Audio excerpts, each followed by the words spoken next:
Pessoal, vou apresentar aqui o nosso time de comentaristas que já está nos aguardando aqui do outro lado da tela para a gente falar sobre esse tema importantíssimo que avançou muito ao longo dos últimos dias diante dessa venda da empresa de mineração lá de Goiás, que foi vendida, entregue, na verdade, pelo governo do do Ronaldo Caiado, a mineradora Serra Verde, entregue a uma empresa relacionada ao governo Donald Trump. Um dos sócios é o secretário de Comércio dos Estados Unidos, o Howard Lutnick, que comprou a Serra Verde. É a única empresa no mundo, fora da China, que trabalha com minerais raros, que explora minerais raros, as tais terras raras, minerais críticos, né? A gente vai fazer um debate a respeito de soberania e das posturas do governo Lula, que, primeiro, não quer judicializar essa venda da Serra Verde, visto que todo o subsolo do país é de propriedade da União, do Estado brasileiro. O Ronaldo Caiado não podia vender a empresa assim sem uma autorização do governo. O governo não quer judicializar, vai deixar por isso mesmo, e ontem tomou-se a decisão de não apoiar a criação de uma estatal que vai tratar dos minerais críticos aqui no nosso país, a Terrabras, uma proposta dos deputados do Partido dos Trabalhadores. A gente vai discutir aqui no programa que soberania é essa que o governo Lula defende. Para isso, eu vou contar com um time especialíssimo. Primeiro, vou saudar o Roberto Requião. Roberto Requião, que é ex-senador e ex-governador do Paraná. Senador Roberto Requião, bom dia. Bom dia, Anderson. Prazer bater esse papo com você. Prazer sempre nosso recebê-lo aqui no Faixa Livre. Muito obrigado pela sua participação. Além do senador, eu tenho já para conversar com a gente aqui do outro lado da tela, Carlos Eduardo Martins. Ele que é professor, economista, professor de Ciências Políticas do Instituto de Relações Internacionais e Defesa, o IRID, da Universidade Federal do Rio de Janeiro. Carlos Eduardo, bom dia.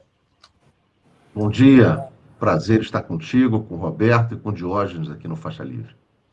Uma alegria também tê-lo aqui conosco mais uma vez no programa, Cadu. Muito obrigado pela tua participação. E como o próprio Carlos Eduardo adiantou, eu vou saudar pela primeira vez aqui no Faixa Livre o economista, professor do Instituto de Economia e Relações Internacionais da Universidade Federal de Uberlândia, a UFO, e membro do Instituto de Pesquisa da Unicamp, o Transforma Economia, Diógenes Breda. Diógenes Breda, bom dia.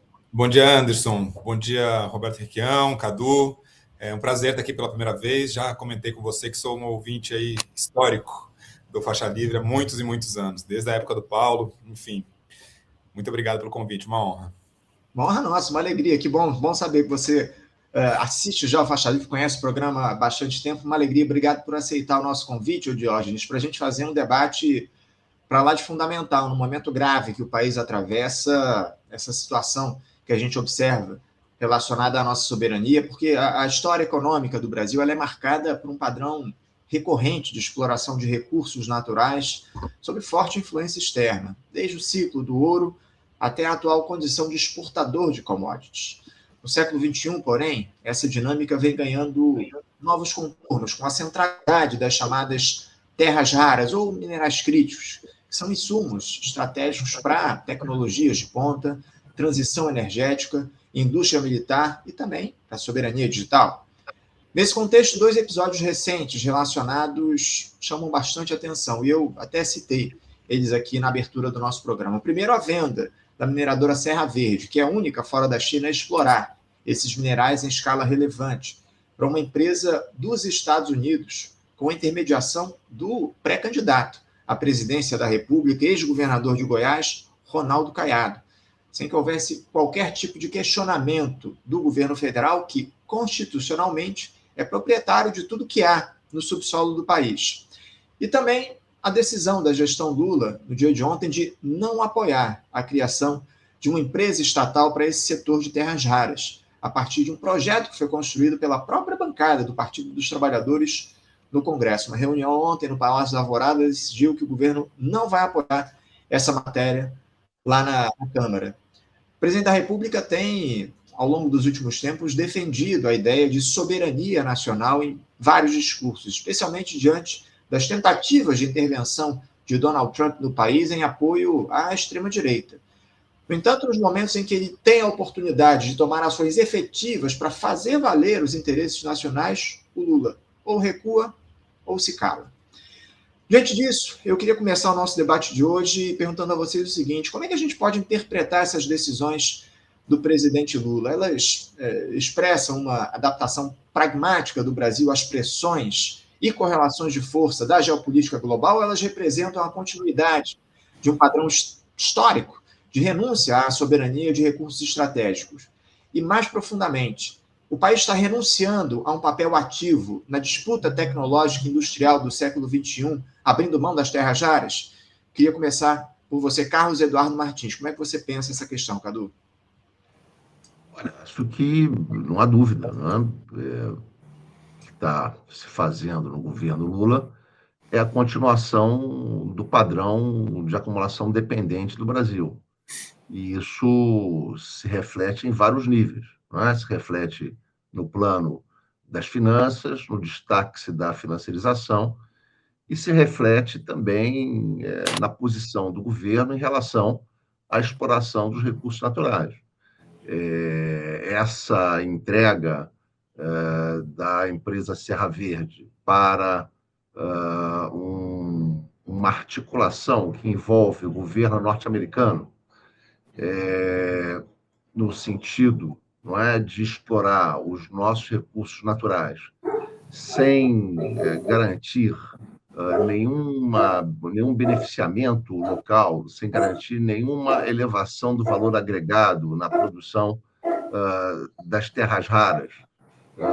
E, pelo contrário, né, garantir, inclusive, o preço mínimo por 15 anos.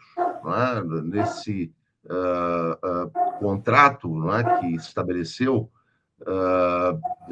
de exploração, não é, da mina não é, garantida aí pela Serra Verde, né, explorada pela Serra Verde, nesse contrato se estabelecem preços mínimos por 15 anos. Então, é uma posição realmente de subordinação à penetração do capital estrangeiro norte-americano no Brasil, a penetração do governo norte-americano no Brasil, e, por outro lado, se revela também a ausência total de um projeto próprio, né? Porque o governo se coloca contra a criação da Terrabras, não é? Que foi proposta pela própria bancada do PT e pelo PSB. A bancada do PT, inclusive, soltou uma nota dizendo que vai insistir nesse projeto. E o governo revela total desinteresse sobre isso. Então, isso não é casual, isso é parte de uma estratégia de negociação da inserção do Brasil no cenário internacional pelo governo Lula. Isso faz parte da política de coexistência do governo Lula com os Estados Unidos e com o Trump, e faz parte, inclusive, também da pretensão do governo Lula de se manter como um governo não atacado por uma ofensiva norte-americana, né? Parece que é um reflexo, né?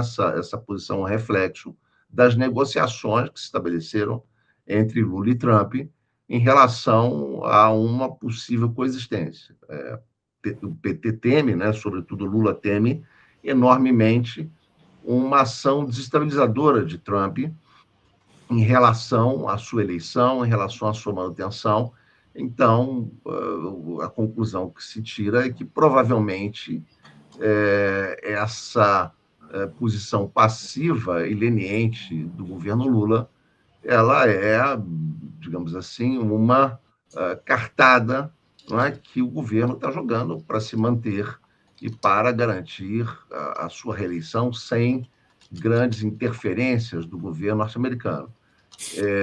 Isso é realmente péssimo para o país, porque se trata de um governo que se coloca formalmente no campo da esquerda, que se coloca no plano da garantia da soberania, mas, na verdade, faz uma política de aprofundamento da dependência. Não é? O Brasil, sabemos, é o segundo principal detentor de reservas de terras raras do mundo, tem aí cerca de 20% a 25% das reservas de terras raras, e não tem nenhum projeto de exploração desses recursos do ponto de vista soberano. Então, o que se constata é, de fato, uma situação de subordinação à ofensiva imperialista que Trump está fazendo no mundo e que envolve o Brasil, envolve a Ucrânia,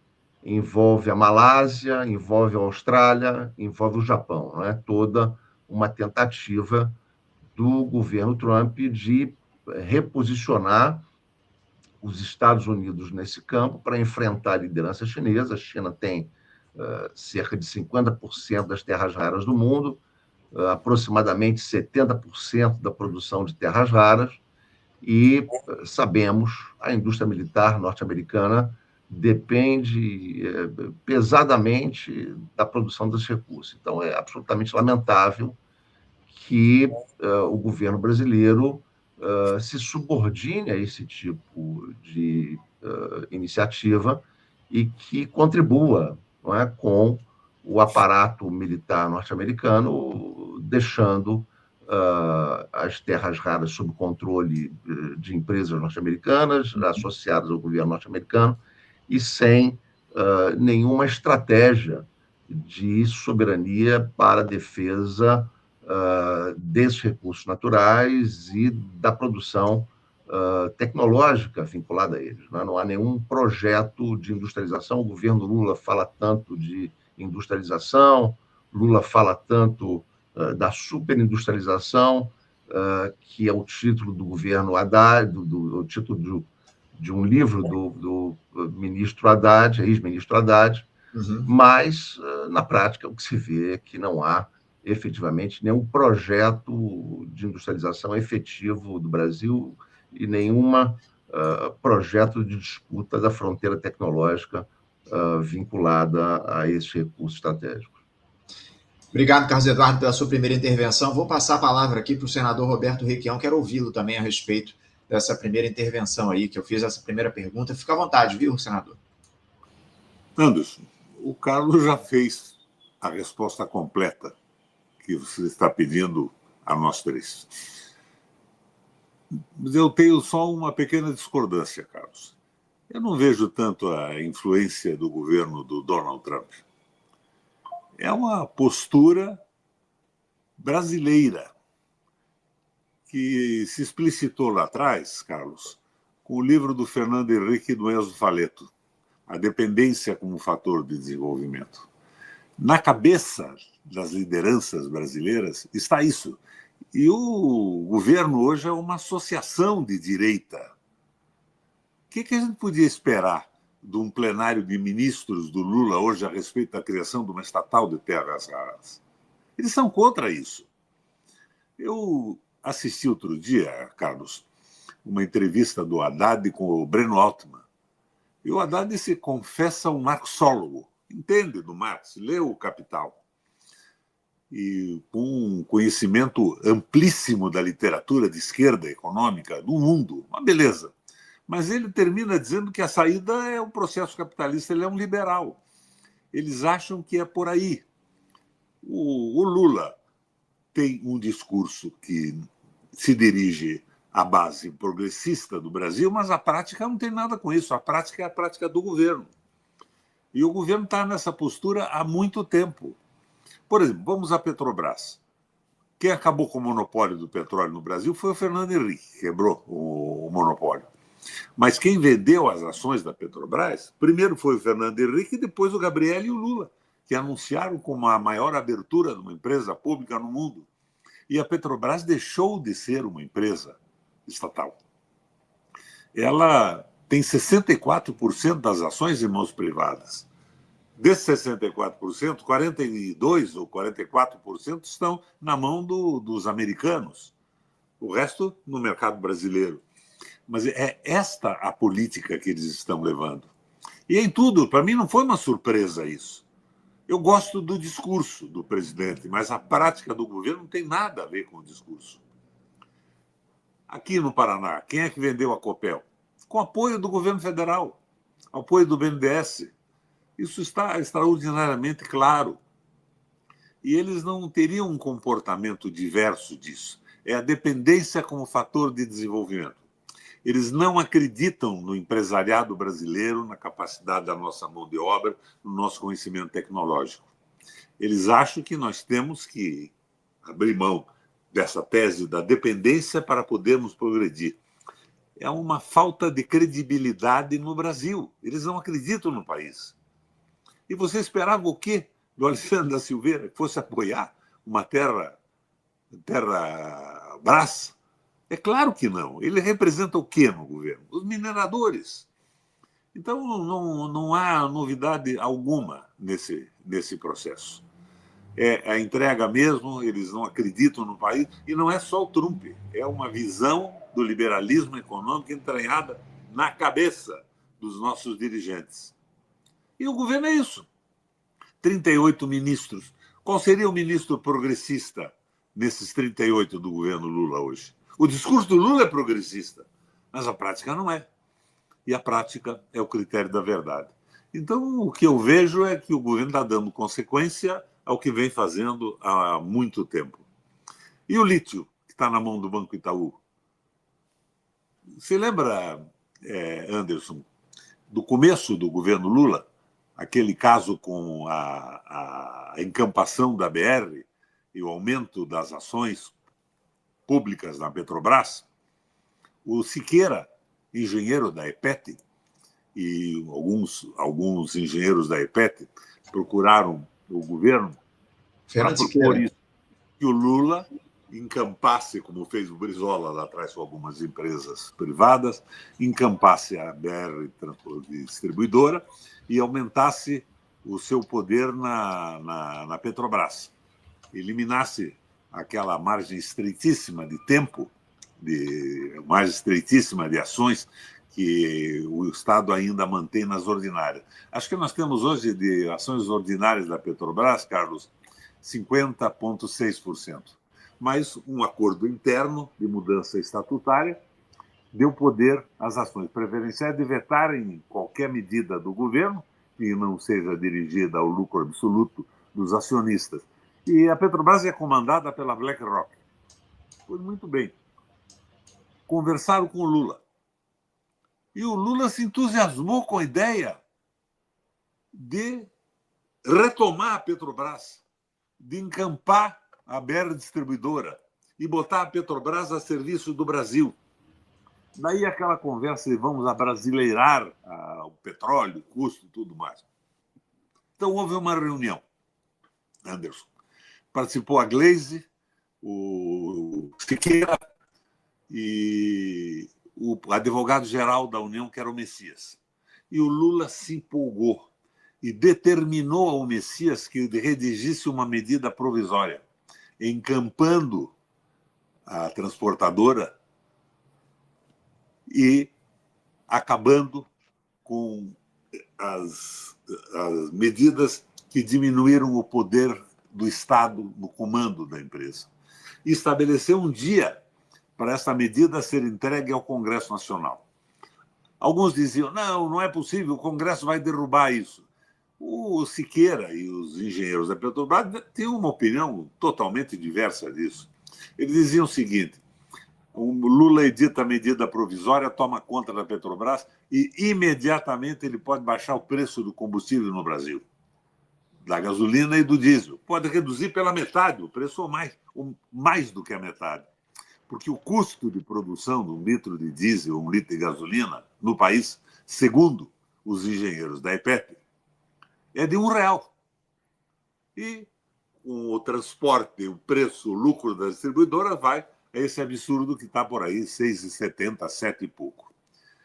E eles diziam o seguinte, ninguém vai derrubar essa medida provisória, porque o Congresso Nacional não vai derrubar uma medida provisória que reduziu pela metade o preço do combustível no Brasil, e isso seria uma agressão à economia.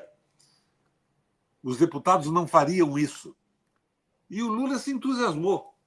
3 dias antes da data da edição da medida provisória, a Gleisi liga para o Siqueira, da EPET, engenheiro da Petrobras, venha a Brasília.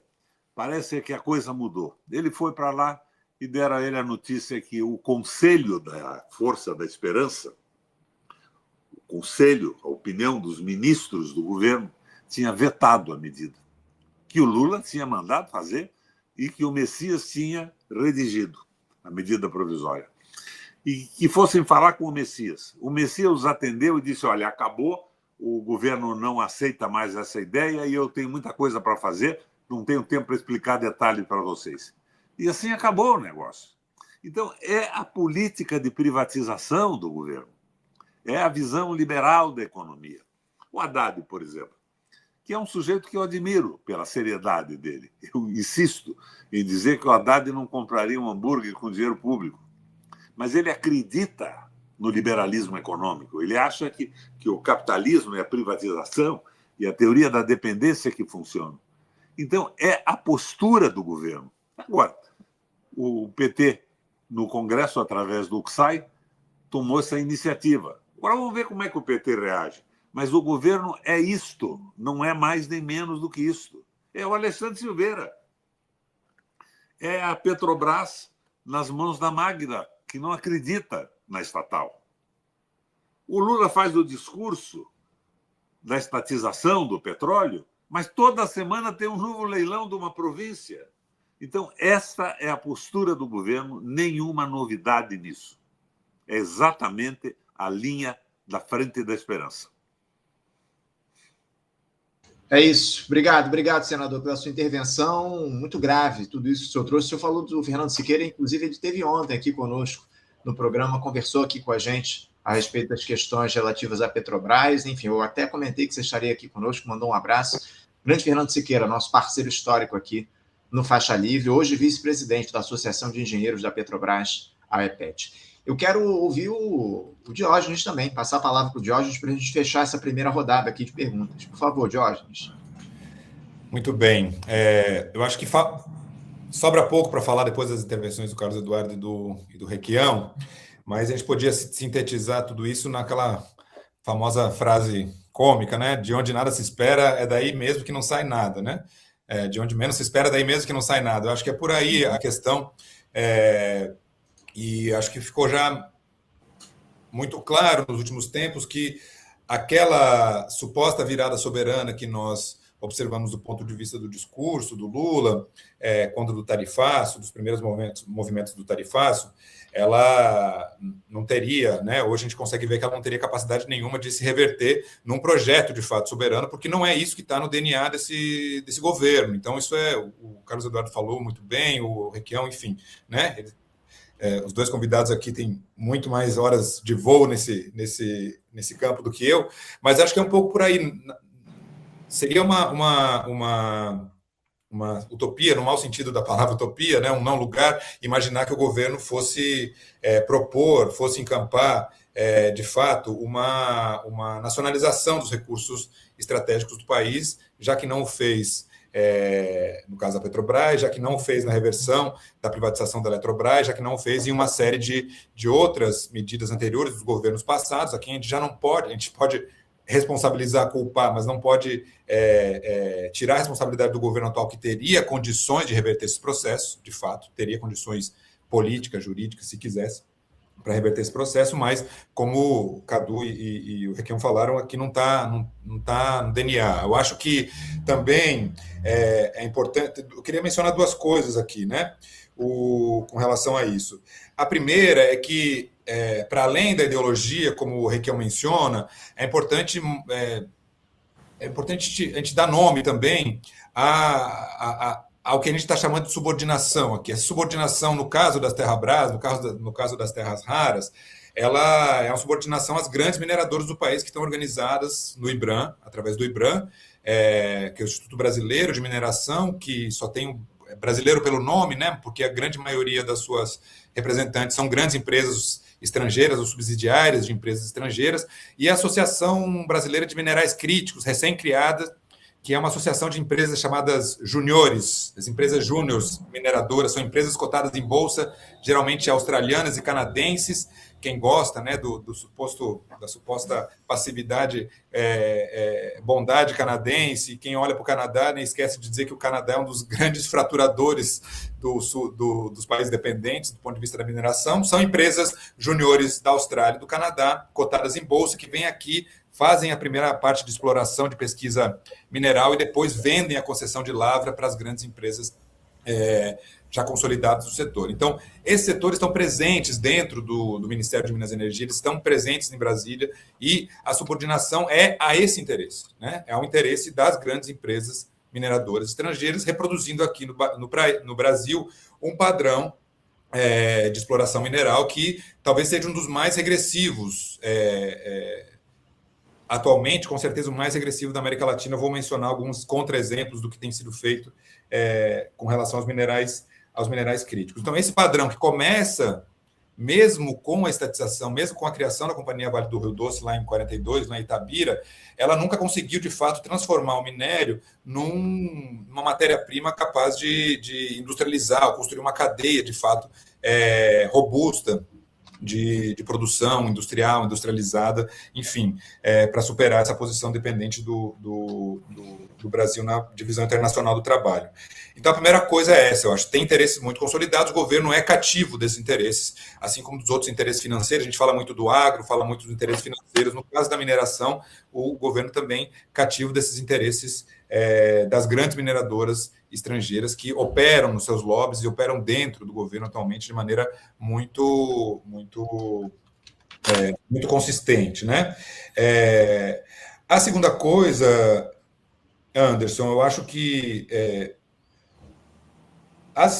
em relação aos minerais críticos, a gente está falando das terras raras, as terras raras são um conjunto de minerais críticos, né? 17 elementos, os lantanídeos, mais 2 elementos, 15 lantanídeos, mais 2 elementos, mas os minerais críticos, eles são críticos do ponto de vista da sua importância, da sua centralidade para as novas tecnologias, da transição energética e, sobretudo, do novo impulso da revolução informática, das TICs, que está organizada ao redor da inteligência artificial e dos seus data centers, centros de dados, etc. Mas existem outros tipos de minerais críticos, né? As terras raras não são os únicos minerais críticos. O Requião mencionou o lítio, né? O nióbio, né? Requião, que é propriedade aqui em Araxá da família Moreira Salles. O Brasil é o principal exportador, exporta 96% de todo o nióbio, que é um mineral crítico usado para dar resistência térmica e resistência mecânica ao aço, né? Transformar o aço em um elemento mais leve, mais resistente. O nióbio aqui é explorado desde sempre, a mina de Araxá, pela família Moreira Salles, também exportando com baixíssima agregação de valor. Então, a gente também pode ver entre os interesses financeiros, do grande capital financeiro, os interesses mineradores no Brasil. Mas, no caso do lítio, que é usado em baterias para veículos elétricos, baterias agora de armazenamento de energia nos centros de dados, tanto o Chile quanto o México produziram saídas muito mais interessantes do ponto de vista do monopólio, da organização dos seus recursos estratégicos, e o mundo não caiu, o mundo não acabou. Em 2022, López Obrador, no México, fronteira com os Estados Unidos, criou a Lítio MX, né? Lítio México, uma empresa estatal, e fez uma revisão da lei de minas, lei de mineração do México, decretando o monopólio estatal sobre o lítio mexicano. Tá? Então, hoje, quem pode explorar o lítio mexicano no México tem uma reserva, não é uma das grandes reservas do mundo, mas é uma reserva relevante, sobretudo uma reserva estrategicamente posicionada do lado do principal competidor da China, que praticamente, né, monopoliza o mercado do lítio, das baterias. O México estatizou o seu lítio. Recentemente, o governo Boric, que não pode ser tomado como um governo exatamente radical, né, digamos assim, um governo muito morno, muito tíbio, ele refez as concessões mineiras com empresas chinesas que exploravam lítio na China, exigiu participação paritária da empresa estatal chinesa, da empresa estatal chinesa com a empresa estatal chilena, e elevou para 12% o pagamento, a exigência de pagamento de royalties Então, além de uma parceria, digamos assim, de um controle público-privado com uma empresa estatal chilena, elevou para 12% o pagamento de royalties sobre a produção mineral. No Brasil, o pagamento de royalties, o CEFEM, né, Contribuição Financeira sobre a Exploração Mineral, é de 3,5%, é uma das mais baixas do mundo.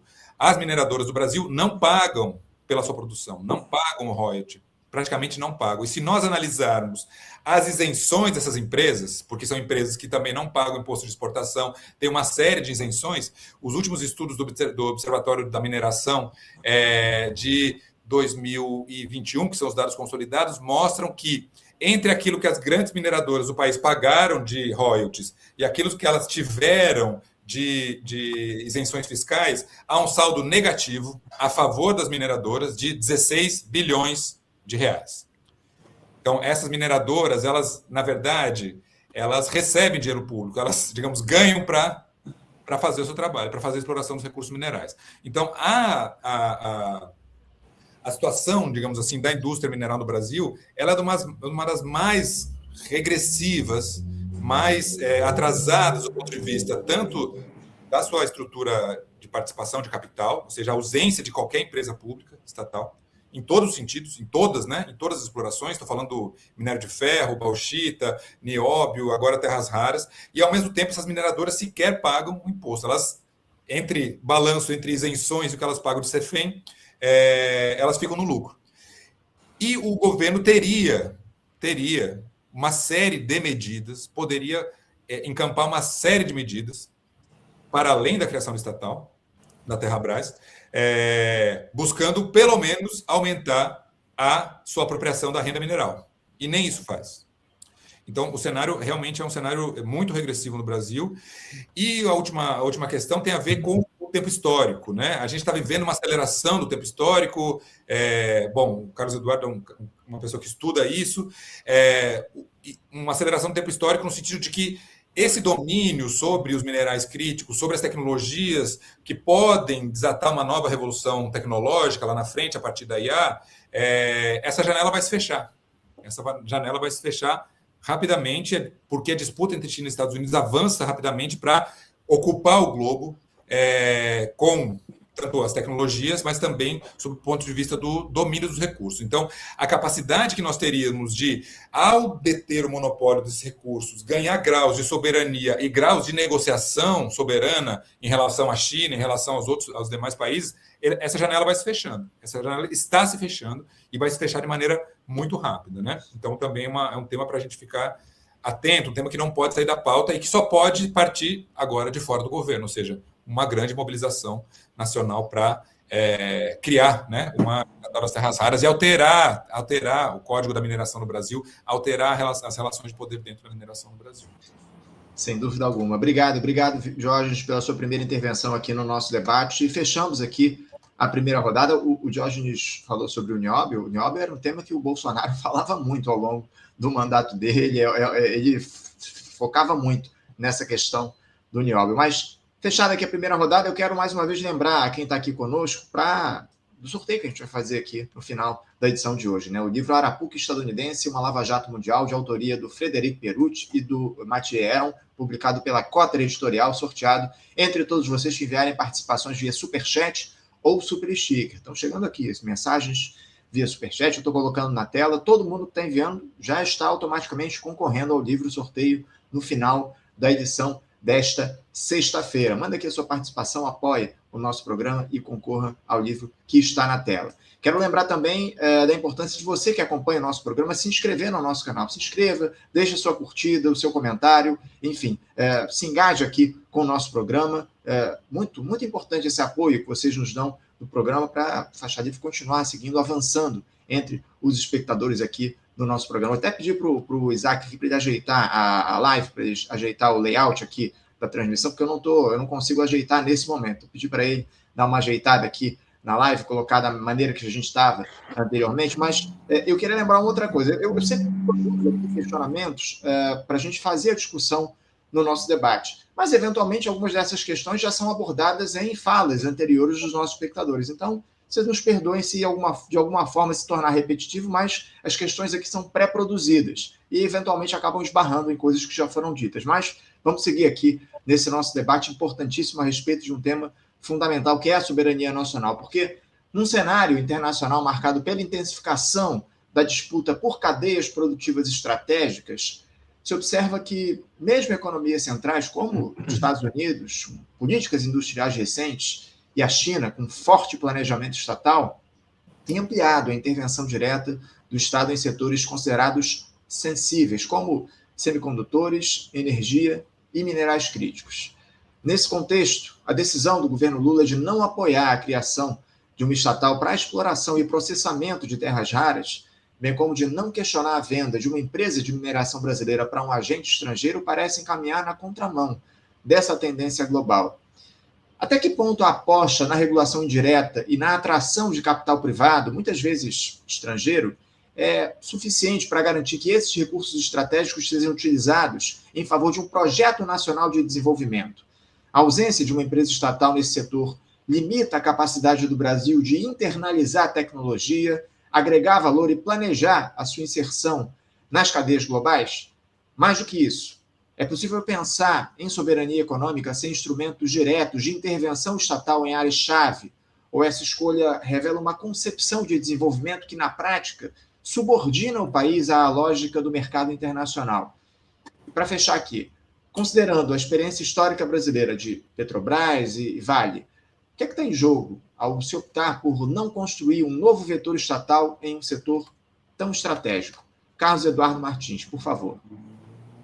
Eu acho que o que está em jogo, efetivamente, é o oportunismo político do governo Lula, não é? Porque é um governo que não entra em nenhuma bola dividida se ele considerar que isso pode ameaçar a sua sustentabilidade a médio e longo prazo. Então, o governo Lula, ele, de um lado, faz um discurso em favor do mundo multipolar, faz um discurso em favor da soberania nacional, mas, de outro lado, ele cruza os braços e se subordina às formas mais violentas e tradicionais da dependência, porque essa situação nas terras raras, ela mostra uma política de subordinação aos Estados Unidos, que não tem reservas expressivas de terras raras, num mundo onde, não é, Brasil e China são as duas grandes reservas de terras raras do mundo e poderiam fazer uma política de cooperação tecnológica para a exploração desse setor. Então, o que impressiona é a subordinação a uma dependência, em grande medida, arcaica, porque sabemos que os Estados Unidos é uma potência internacional declinante. Né? Se nós pegarmos uma série de indicadores, por exemplo, patentes internacionais, a China já está na frente. A China está na frente em vários indicadores relativos à patente. A China está na frente em números absolutos de patentes registradas, a China está na frente em número de patentes por habitantes. Então, a China é uma grande potência tecnológica emergente, tem uma posição muito mais horizontal e dialogal do que os Estados Unidos, e o governo Lula não posiciona o Brasil nesse campo vinculado a esse eixo geopolítico emergente. Então, fica apenas no discurso. E é impressionante porque, por exemplo, nos anos 50, a energia nuclear surgia como uma grande novidade. O Brasil criou o CNPq, criou a CAPES. Não é? O petróleo surgia como uma grande fonte energética. O Brasil criou a Petrobras. Agora, nós temos um governo que se diz de esquerda e que não faz nada a respeito disso, não é? Que se subordina a uma potência declinante e uma potência que está reivindicando formas de posicionamento no hemisfério ocidental das mais violentas da história da humanidade. Não é? Esse corolário Trump da doutrina Monroe é um documento de ingerência nos países latino-americanos, em todo o hemisfério ocidental, atingindo, inclusive, a Europa, através da Groenlândia. Então, o governo Lula não colocar nenhuma barreira a esse projeto, a essa iniciativa, é absolutamente assustador. Por mais que a gente espere que o governo seja vacilante, mas a realidade da subordinação sempre supera, digamos assim, as nossas expectativas, porque é realmente uma capitulação astronômica, uma capitulação gritante, não é? Que não pode se coadunar com um governo que se coloque dentro do campo popular e democrático, ainda que retoricamente. Então, isso é realmente uma continuidade de uma política, como o Requião colocou muito bem, o governo Lula não fez nada para reverter a privatização e a internacionalização da Petrobras, o domínio do capital estrangeiro sobre a Petrobras.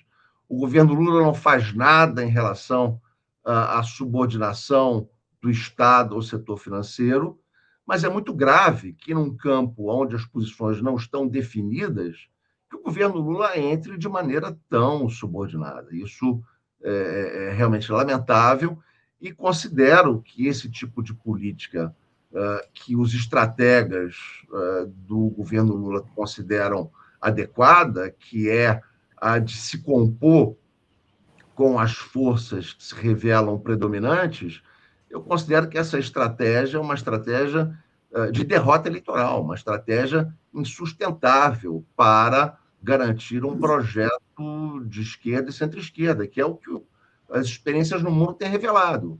Se nós olharmos para a Argentina e olharmos para o que foi o governo Alberto Fernandes, foi um governo de capitulação ao setor financeiro.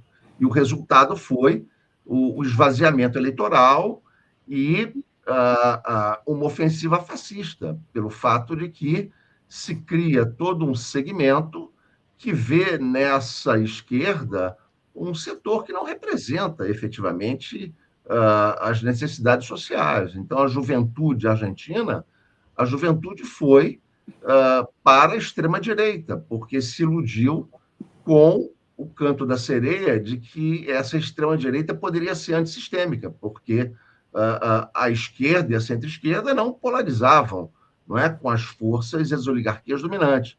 Se nós olharmos Portugal também, a ascensão da extrema-direita em Portugal tem a ver com uma posição de subordinação da esquerda portuguesa à austeridade fiscal. Então, aqui no Brasil se repete essa história da derrota, né? E se nós pegarmos, por exemplo, outros indicadores, há um estudo sobre reestatização no mundo, e se mostra que, de 2000 a 2017, as reestatizações cresceram no mundo de maneira muito significativa. O Brasil é um dos países que menos reestatizou, não reestatizou quase nada. O Chile neoliberal, estava na frente do Brasil. Estados Unidos e Alemanha reestatizaram setores de serviços, como água, energia. O Brasil não fez nada a respeito. Não é? Então, de fato, uma situação de capitulação que nós estamos vendo que coloca o país à deriva em termos de projetos políticos e que reforça, na verdade, a ofensiva da direita, que é quem dá a pauta para esse tipo de agenda voltada aos recursos naturais. Obrigado, Carlos Eduardo. Obrigado. Vou passar a palavra já para o senador Roberto Requião também, para ouvi-lo a respeito dessa questão que foi trazida. Senador, sua vez, por favor. Anderson, fica claro que o nosso governo é um governo liberal. O discurso do Lula é um discurso progressista, mas a prática é uma prática liberal. Eu comentei com vocês que eu vi no na entrevista do Haddad com o Breno Altman, o Haddad afirmar também que ele, em determinado momento, Carlos, propôs um plano de desenvolvimento do Brasil. Nós não temos projeto. E o Haddad diz com todas as letras, o governo não aceitou. O plenário dos ministros que mandam no governo não aceitaram um plano de desenvolvimento do Haddad, que é um liberal. Agora, o que é que está acontecendo em função disso tudo? É evidente que o que o Carlos colocou, o que o nosso outro companheiro colocou, que o governo está fazendo este jogo do liberalismo econômico, por convicção ideológica e por corrupção política e influência do capital americano. Também, sem sombra de dúvida. Mas o que é que acontece na realidade política do país? O Lula está perdendo a credibilidade. O seu prestígio está caindo, inclusive entre os seus eleitores. Se veja, nós aqui, tenho certeza que os três que estão conversando com você e você mesmo foram eleitores do Lula. Nós trabalhamos para a eleição do Lula, eu joguei a minha vida nisso, meu futuro político.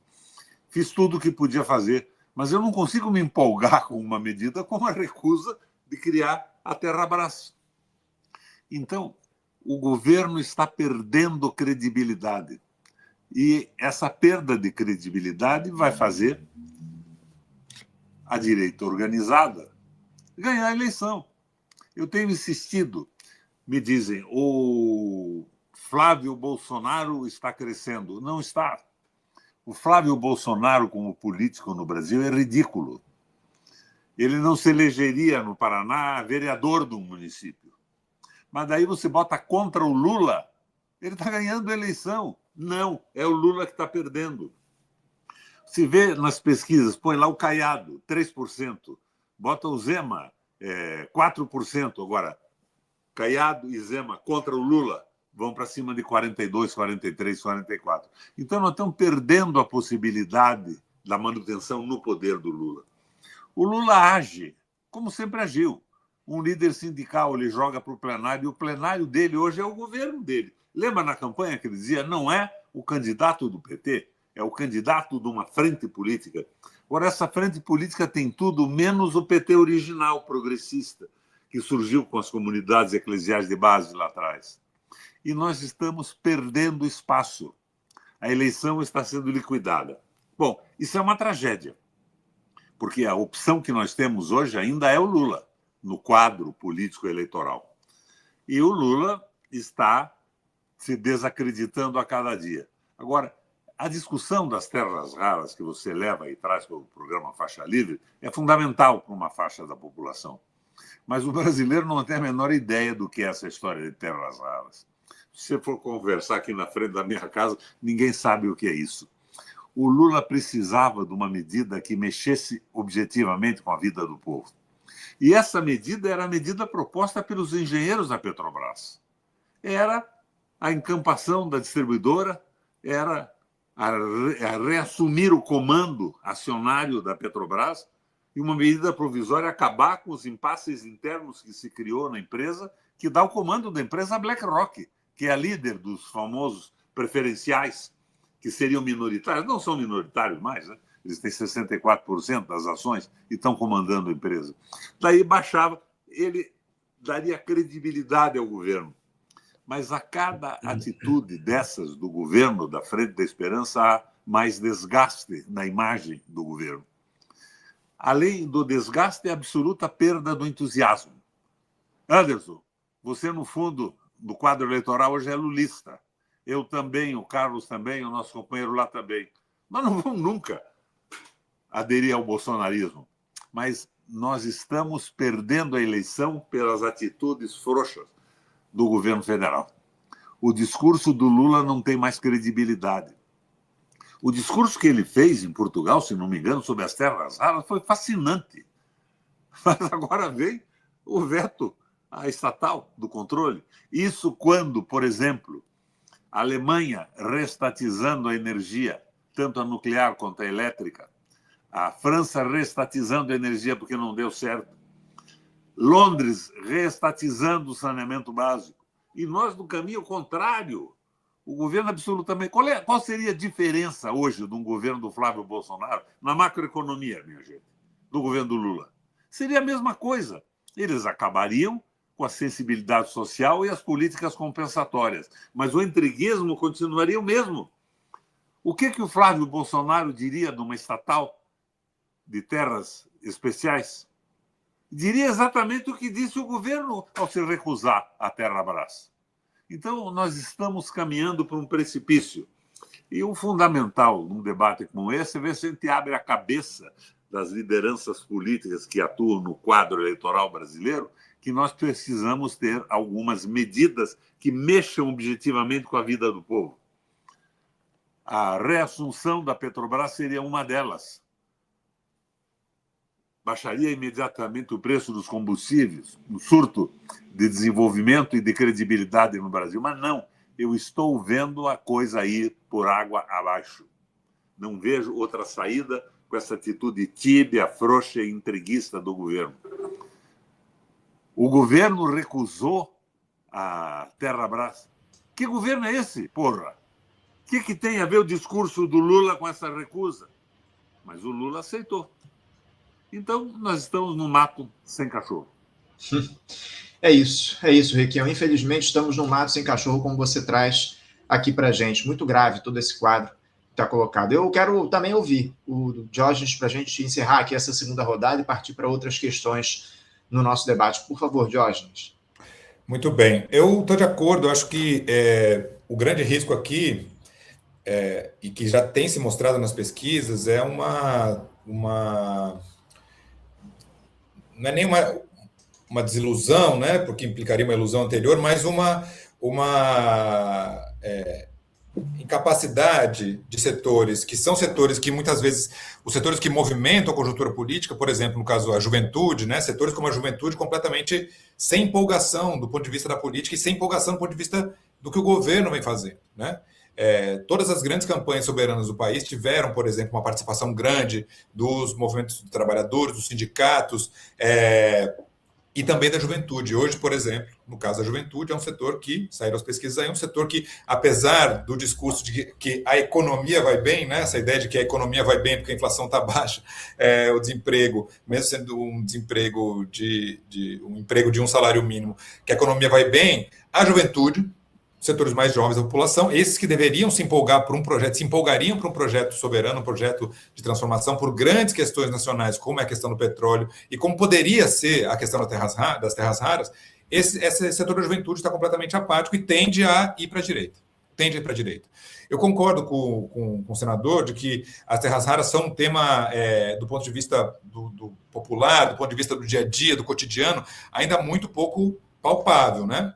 Mas nem por isso eles deixam de ser centrais, né? Muito pelo contrário. Então, o governo poderia politizar, né? Um governo federal, como politizou a escala 6x1, por exemplo, o fim da escala 6x1. O fim da escala 6x1 vai passar, em grande medida, por uma campanha que está organizada desde o governo, a partir do governo. Então, o governo tem condições, um governo de um país como o Brasil, com a robustez que tem esse Estado, apesar da sua sucateamento histórico nos últimos 30 anos, ele tem condição de pautar um debate nacional.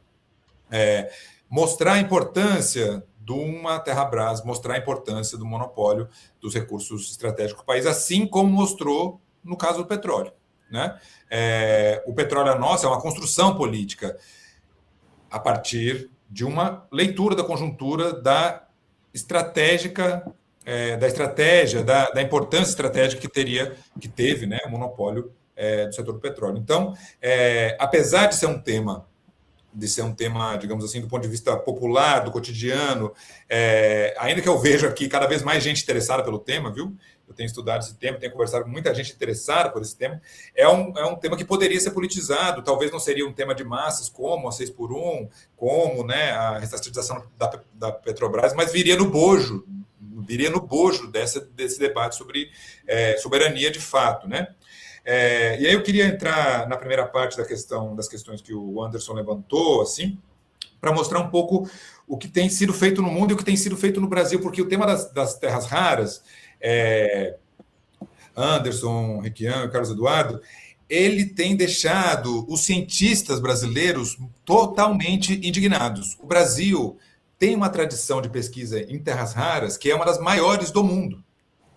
O Brasil teve já, nos últimos 20 anos, pelo menos desde a década de 90, organizado pelo CETEM, né, que é o Centro de Tecnologia Mineral, pela USP, pela Universidade Federal de Santa Catarina e outras universidades, tem desenvolvido projetos, uma série de projetos, para tentar transformar as terras raras do Brasil. Primeiro, fazendo o diagnóstico da importância delas. Os primeiros documentos do CETEM são de 1990, 95, 96. Os primeiros documentos do CETEM são de 1996, sobre a importância das terras raras e, olhando para frente, vendo a emergência, né, dos ímãs permanentes, esses ímãs que são usados nos carros, nos aerogeradores, né, de energia eólica e nas memórias dos computadores. Lá na década de 90, cientistas brasileiros, engenheiros químicos, eletricistas, químicos, físicos, etc., com documentos muito robustos sobre o potencial das terras raras do Brasil e o caráter estratégico delas em virtude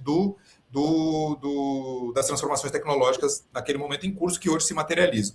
Então, o projeto Regina 1, Regina 2, tem mais dois projetos que agora me escapou o nome, mas projetos nacionais que reuniram uma série de pesquisadores e que não produziram nada relevante do ponto de vista da transformação desse potencial científico, desses resultados científicos em políticas de industrialização, políticas de monopólio. Então, quando eu converso com minhas colunas na Carta Capital, muitas são sobre as terras raras, eu comecei a receber e-mails, mensagens de pesquisadores das ciências duras, das exatas, das engenharias, me comentando os artigos, eu fui conversando com essas pessoas, e a gente tem aqui eu fui tentando mapear esses nomes, a gente tem aqui uma capacidade científica latente sobre terras raras que é uma das únicas do mundo, tá? Tirando China, tirando Estados Unidos, tirando talvez a Índia, o Brasil é um dos países que mais tem conhecimento acumulado sobre terras raras. Isso aumenta ainda mais a indignação. E essas pessoas estão completamente indignadas com a posição do governo, porque não são sequer chamadas para conversar. Esses cientistas não estão sendo chamados para conversar sobre terras raras. As decisões se dão, como eu falei, no campo das consultas ao IBRAM, ao Instituto Brasileiro de Mineração, às grandes empresas. O Brasil já teve uma estatal de terras raras também, né? A Nuclemon, que era uma subsidiária da Nuclebras, porque o Brasil já foi um dos grandes produtores de terras raras, de areias monazíticas, que são areias litorâneas, cujo o subproduto são as terras raras, mas o produto principal é o tório e o urânio. Então, o Brasil, na década de 60, estatizou uma empresa privada que produzia tório, urânio e também o subproduto das terras raras. A Orquima transformou em Nuclemon na década de 60, e a partir da década de 80, com a crise da dívida, a entrada do neoliberalismo, essa empresa foi completamente desmontada a ponto de ser fechada no início dos anos 2000. Fernando Henrique, Collor, desmontaram essa empresa. Nuclemon, se alguém quiser pesquisar. E muito interessante, porque a falência da Nuclemon tem sido usada pelo IBRAM como um contra-exemplo, como um exemplo de por que não estatizar, quando foi o Estado brasileiro que quebrou intencionalmente essa empresa de terras raras. A última declaração do presidente do IBRAM, na Globo News, que está circulando por aí, fala: olha, a gente já teve uma empresa estatal de terras raras, ela quebrou. Olha só como não dá certo, né? Quando justamente deveria olhar para esse processo e ver como, até um determinado momento da história do Brasil, o Brasil foi um dos principais detentores da tecnologia de terras raras, naquelas tecnologias lá, né? Já não são as mesmas tecnologias atuais, a gente está falando de outro tipo de mineração, outro tipo de terras raras que são extraídas ali na Serra Verde, é outro conjunto de terras raras, mas o Brasil já dominou esse processo, tá? Então, o Brasil já tem, inclusive, a patente, uma patente de um processo muito sensível, que é o processo de separação química das terras raras. O Brasil hoje, a Serra Verde, exporta um chamado composto misto de terras raras, de praseodymium e neodymium, uma maçaroca de terras raras de baixíssimo valor agregado. A Serra Verde mandava para a China, agora a Serra Verde vai mandar para os Estados Unidos, que por sua vez vão mandar para a China, porque os Estados Unidos também não têm as tecnologias ainda de separação em escala industrial. Então, os Estados Unidos estão se antecipando, mas eles vão continuar mandando para a China. Os Estados Unidos ainda manda para a China a sua principal mina, que é a Mountain Pass, nos Estados Unidos, ainda mandam esse composto para a China, porque nem os Estados Unidos têm a tecnologia para fazer a separação química desse processo, que é um processo difícil e caro. Então, olha o absurdo, nós vendendo as nossas terras raras para um país que sequer tem capacidade de fazer transferência de tecnologia para a gente. Então, olha só o absurdo. Eu concordo com o Cadu. A parceria estratégica deveria ser com a China. O seguinte, bloqueamos o acesso dos Estados Unidos às terras raras brasileiras, em troca os chineses nos transferem tecnologia. Tá? A gente pode falar disso um pouquinho mais. Mas o que eu queria dizer é o seguinte,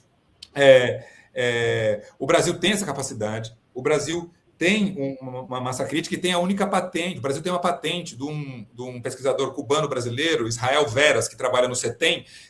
O Brasil já tem patente de separação química de terras raras. Eu estou em conversa com ele direto. Ou seja, a gente tem um meio caminho andado aqui. A gente não está partindo do zero. No caso das terras raras brasileiras, que são, como o Cadu falou, um elemento crítico da geopolítica mundial, porque é um elemento fundamental sem o qual não existem essas tecnologias da IA, dos data centers. As terras raras entram com uma parcela muito pequena do ponto de vista do peso e do valor dentro desses componentes, mas sem eles não existe, sem as terras raras não existem esses componentes. Eles são estratégicos, digamos assim, Cadu, mais pelo seu valor de uso do que pelo seu valor, porque o mercado de terras raras é pequeno comparado com os outros minerais, mas eles são indispensáveis. Então o Brasil, ele poderia facilmente, ele já tem um meio caminho, ele tem uma trajetória parcial já no campo das terras raras, que poderia ser completamente aproveitados, mas esses pesquisadores não estão sequer sendo ouvidos pelo governo federal. Estão completamente indignados e frustrados com essa janela que eles vêm se fechando de maneira muito rápida e sequer podem aproveitar. E eu digo, se o governo quisesse mobilizar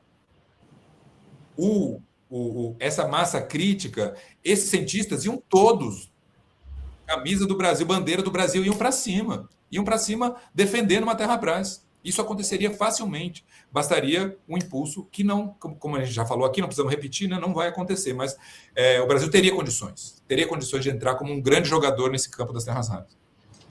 Obrigado, Diógenes. Fechamos aqui a segunda rodada do nosso debate. O debate está ficando quente, hein, pessoal? Mandem aqui as suas participações, mandem aqui suas perguntas e seus questionamentos. Daqui a pouquinho eu vou trazer uma rodada de perguntas dos nossos espectadores. Todos os superchats que chegarem com perguntas aqui, a gente coloca na tela e traz para os nossos entrevistados. Estou vendo aqui que tem pouco like, pouca curtida na transmissão. Ó. Deixa aqui o seu like. Você que está acompanhando aqui a transmissão, dá uma curtida, é muito importante para o engajamento da nossa live. Você enviando também sua participação via Superchat ou Super Sticker. Lembrando, mais uma vez, você concorre a esse livro que está na tela, Arapuca Estadunidense, uma Lava Jato Mundial, livro publicado pela Cotter Editorial, de autoria de Frederic Perucci e Mathieu Heron. Todos que enviarem Superchats e Super Stickers ao longo da edição desta sexta-feira e ao longo de toda a semana estão automaticamente concorrendo a esse livro. Então, manda aqui a sua participação, seu apoio ao nosso programa e concorra ao livro que está na tela, sorteio depois do debate no final da nossa transmissão de hoje. Bom, eu queria trazer aqui uma outra pergunta para a nossa discussão, porque ao longo da história o Brasil foi inserido na economia mundial como fornecedor de bens primários, com baixa capacidade de internalizar a tecnologia e agregar valor. Um padrão que pensadores da teoria da dependência caracterizaram como estrutural à condição periférica. No entanto, no atual contexto de transição energética e revolução tecnológica, recursos como as terras raras deixam de ser apenas commodities e passam a ocupar o centro das cadeias produtivas mais sofisticadas, ligadas à indústria de alta tecnologia, defesa e soberania digital. A venda da Serra Verde e a ausência de uma estratégia estatal para o setor colocam uma questão crucial. O Brasil está repetindo em novas bases o velho padrão de especialização regressiva, exportando recursos estratégicos em estado bruto enquanto importa produtos de alto valor agregado, considerando a experiência histórica de empresas como a Vale, que por décadas operou como grande exportadora de minério com limitada internalização tecnológica.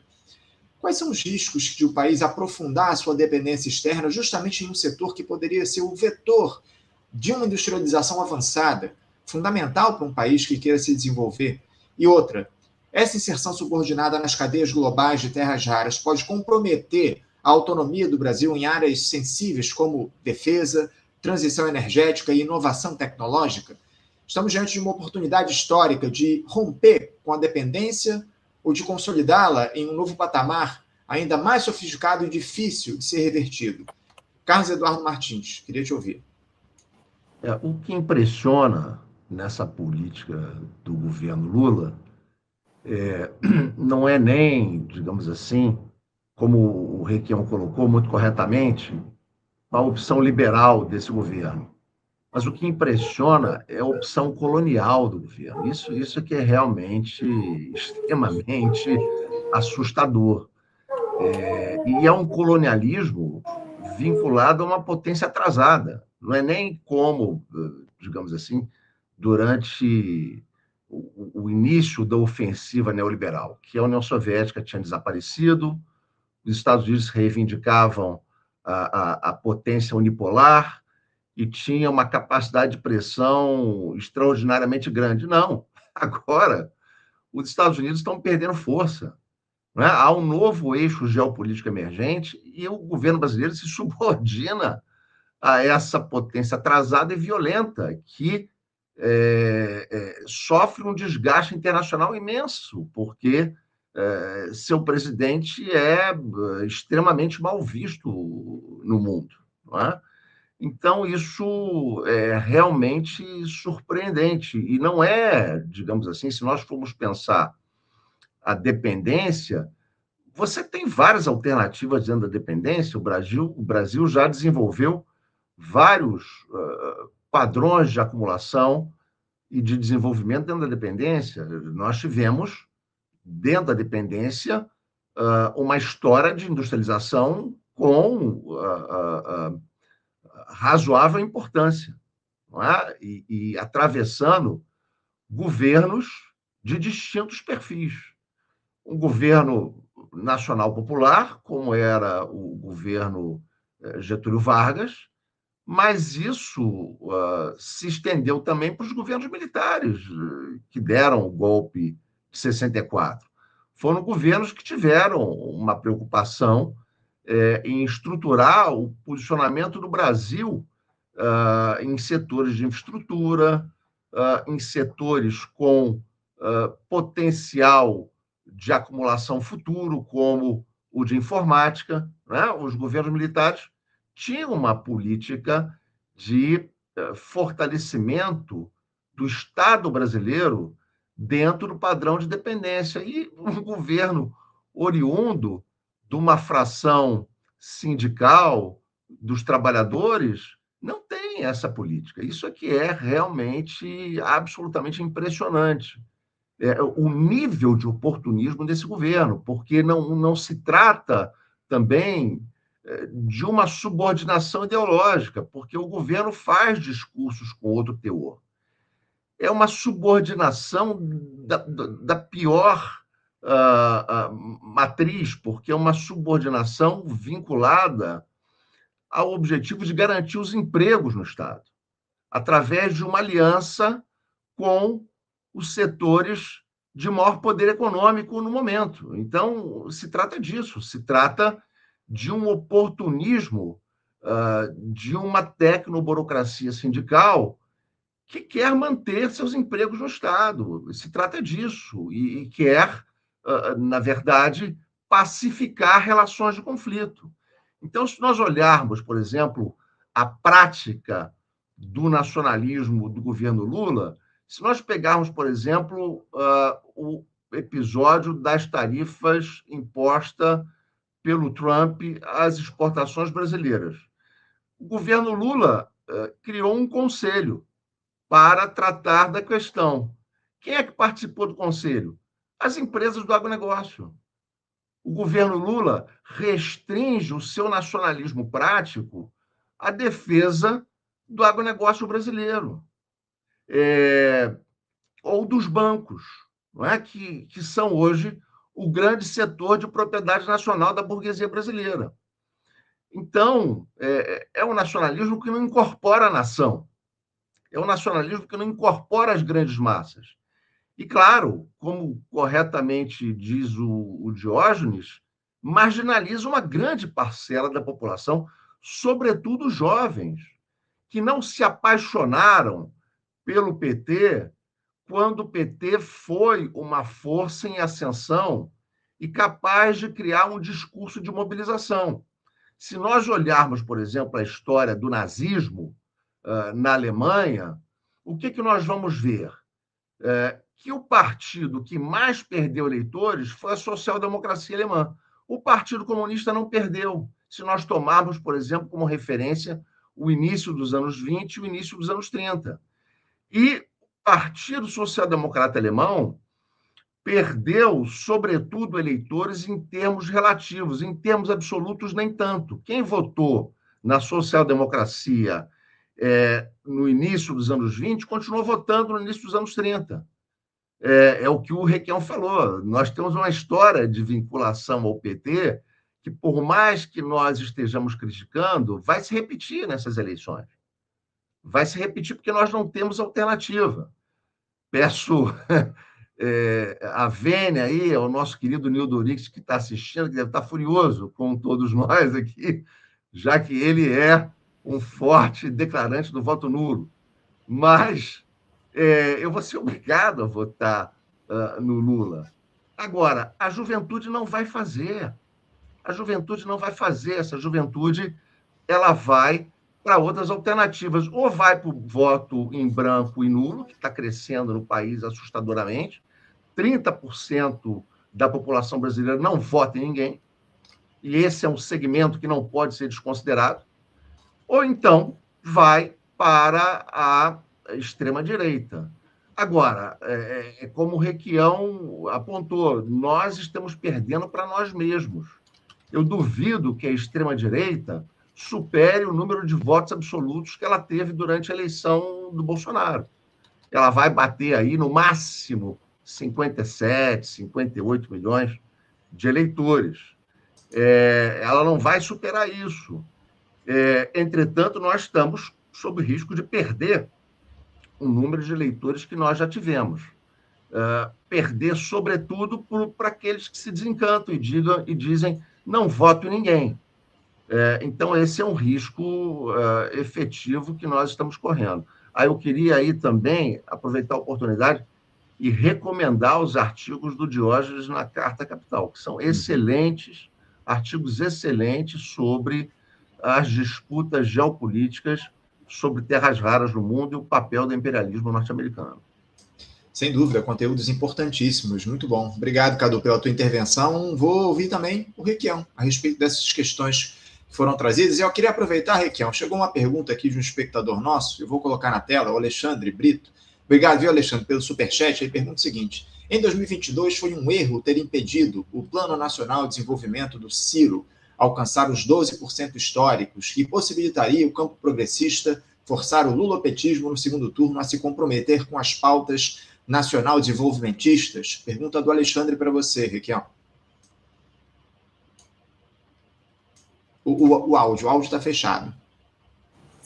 Agora aberto, né? Aberto. Vocês fecharam. Isso. Eu acho que isso são filigranas no processo. O Carlos colocou com clareza.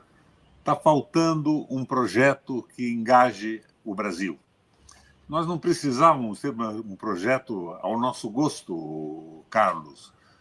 Um projeto que completasse os nossos ideais. A minha formação, por exemplo, meu bisavô fundou o primeiro Partido Socialista do Brasil. Eu tenho uma visão muito clara disso tudo, mas não precisa disso.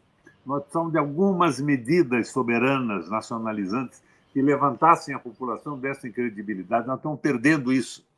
O Lula está perdendo a eleição, não é o Bolsonaro que está ganhando. Ele faz aquele discurso sobre as terras raras, fantástico discurso que eu vi em Portugal, se eu não me engano, e de repente o governo manda o diabo que eu carregue a iniciativa do que sai, líder do PT, na Câmara Federal. Está faltando projeto, está faltando atitude. A prática é o critério da verdade, não há prática. A prática do governo é uma prática entreguista. É a prática do Enzo Faleto e do Fernando Henrique. Esse é o problema. A exposição do nosso companheiro lá sobre as terras raras foi elogiável. Vou passar a acompanhar os seus artigos publicados na Carta Capital. Me trouxe informação que eu, que não sou exatamente do ramo da mineração, não conhecia. Foi muito importante a participação. Mas isso não mexe com a opinião pública do Brasil. Ninguém sabe o que é terra rara. Ninguém entende nada disso. E nós estamos vendo o povo se ferrar. 432% é a comissão do cartão de crédito no Brasil hoje, a média nacional. 432%. Daí chega o pessoal mais instrumentalizado na economia e diz: precisamos baixar a taxa Selic. Minha gente, se a taxa Selic for reduzida hoje de 14,75 para 6, ela garante definitiva a derrota do Lula numa eleição, porque ela não vai ter efeito imediato na economia, investimento em crescimento e emprego, e vai tirar a possibilidade de manutenção do capital dessa classe média endinheirada, que está contente com isso. Então, não há projeto nacional. Até o Haddad disse isso lá na entrevista com o Breno Haltman. Não adianta baixar a Selic sem projeto nacional. Baixa a Selic hoje para 4%. Vai ter um efeito isso se tiver daqui a 2 anos, concreto na economia. E o pessoal que está corrigindo a sua poupança, recorrendo ao investimento equivalente à taxa Selic, vai ficar em desespero, que é essa classe média que existe no Brasil, numa abundância tremenda hoje. Então, falta projeto, falta projeto. O governo não é governo. 38 ministros, o que eles pensam? Não sei. O nome deles, eu acho que nem eu nem vocês é capaz de repetir mais do que 3 ou 4. Nós estamos sem governo, nós estamos sem projeto. E a questão das terras raras é a questão... O Lula diz: vou dar para o Donald Trump jabuticaba e suco de maracujá. Isso ele disse no discurso, mas o que ele deu, evitando a discussão das terras raras, foram as terras raras do Brasil com a venda da Serra Verde. Nós estamos sem governo, sem postura, sem posição. Isso é uma tragédia. E a tragédia não vai ser só a entrega das terras raras, vai ser a entrega definitiva do governo para esse pessoal, Caiado, Flávio Bolsonaro, essa direita enlouquecida, que vai continuar, eu insisto, Anderson, com o mesmo macroprograma econômico que nós temos hoje, sem as políticas compensatórias. Não vai ter mais bolsa pipoca, bolsa gás, bolsa isso, bolsa aquilo.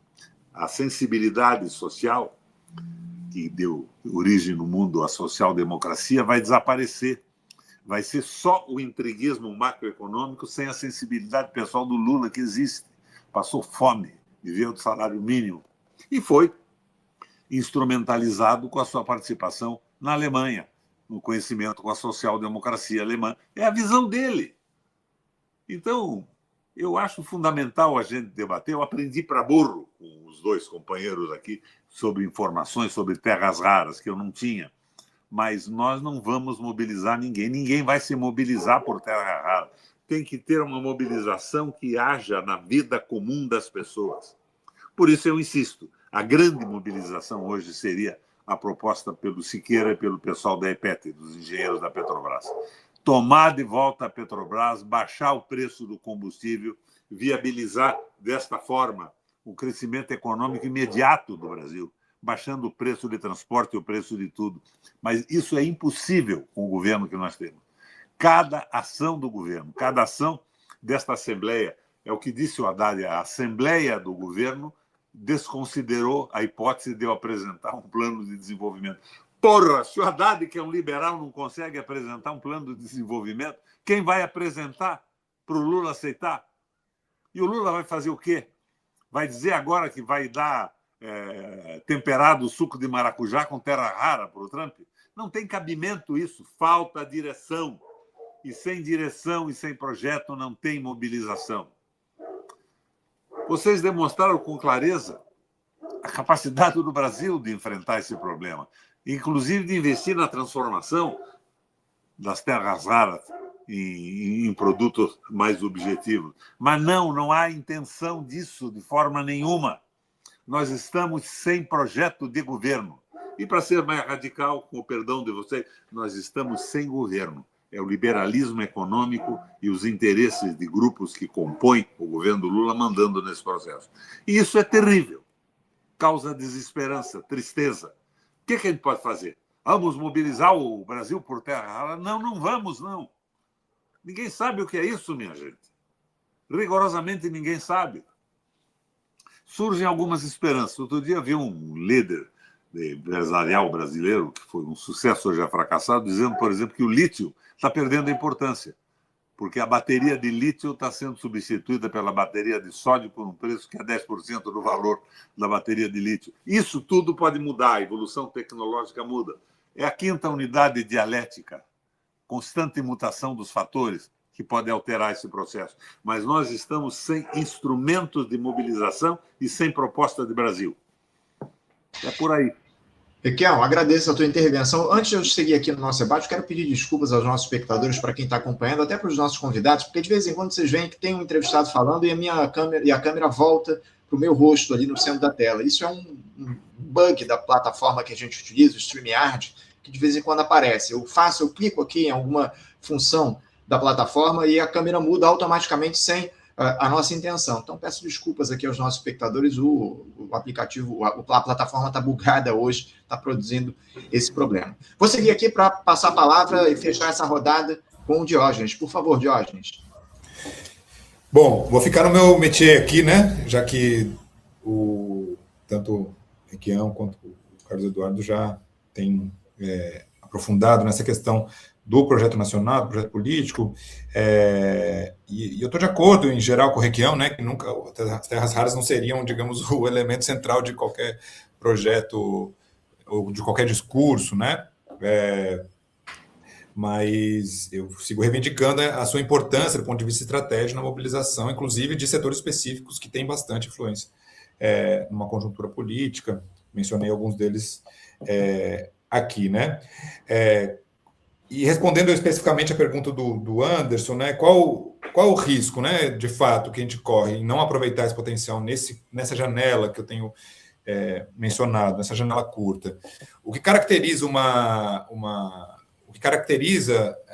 a divisão do trabalho das tecnologias emergentes, das tecnologias de ponta, é a sua concentração no centro, sobretudo nos centros imperialistas. Quando uma tecnologia emerge, quando uma tecnologia nasce, o seu domínio implica a concentração nos países cujas empresas controlam essas tecnologias, cujas universidades produzem esses conhecimentos, essas tecnologias.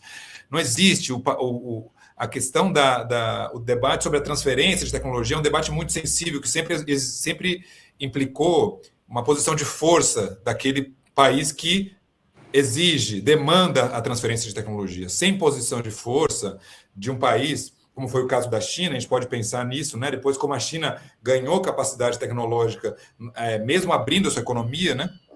Vou falar um pouco sobre isso, sobre a questão chinesa. Num momento de transformação tecnológica, a tendência da concentração das tecnologias de ponta é muito forte no centro. E, portanto, a ideia de que uma empresa privada estrangeira vá transferir tecnologia através do investimento estrangeiro, ela não faz nenhum sentido histórico, né? Ela não tem sentido. As empresas estadunidenses, que pode ser a USA Rare Earth, que comprou agora, ou outras empresas que já estão começando, já estão em fase de quase concessão de lavra em Poços de Caldas, uma outra grande mina de terras raras com impactos ambientais severos sobre essas duas cidades, esse é outro ponto, né? Porque só uma empresa estatal poderia, de fato, garantir proteção socioambiental nos territórios em que ocupa, porque a mineração é necessariamente uma atividade muito invasiva do ponto de vista socioambiental. Só uma empresa estatal poderia fazer isso. A gente tem visto que as empresas privadas têm cometido no país são os maiores crimes ambientais do mundo, né? Isso, com certeza, vai se repetir em Serra Verde, vai se repetir em Caldas, vai se repetir com as minas de terras raras. Mas, enfim. Então, é muito difícil, para não dizer impossível, que sem uma posição de força, qual seria a posição de força? O monopólio do Estado sobre as reservas, as jazidas e a extração. Sem essa posição de força, o Brasil está sem condição alguma de negociar qualquer entrada mais refinada, mais de agregação de valor, mais de construção de cadeias internas sobre as terras raras. Então, qual é o risco? O risco é aquele que a gente já sabe, uma repetição, o desenvolvimento do subdesenvolvimento, para usar um termo bastante conhecido por todos que estão aqui nessa mesa. Então, esse é o risco, né? Sobretudo porque não é um momento em que tecnologias velhas se difundem, como foi o caso da industrialização brasileira durante a ditadura militar. Você tinha ali um avanço, amadurecimento da segunda revolução industrial. Os Estados Unidos, com excesso de capital, foi exportando, foi industrializando os países dos países dependentes, países periféricos. Não é o caso agora. O caso agora é o caso de uma nova, ou uma segunda fase da terceira revolução industrial, ou alguns têm dito uma quarta revolução industrial. De qualquer forma, são momentos em que a tecnologia vai se concentrar nos centros. Ela não vai se difundir. Tá?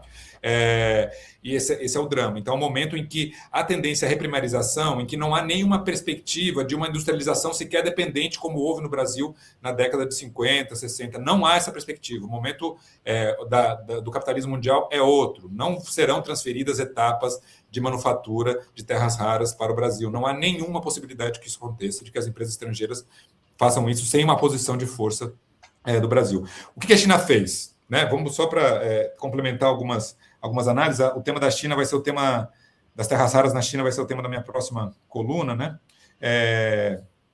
Mas o que a China fez foi, desde a década de 90, né, diz que o Deng Xiaoping, na sua gira pelo sul, né, seu périplo pelo sul da China, falou lá em 92, o Oriente Médio tem o petróleo, nós temos as terras raras, fez esse comentário em alguma entrevista, não se sabe se é boato ou se de fato houve isso, mas tem sido cada vez mais veiculada essa frase.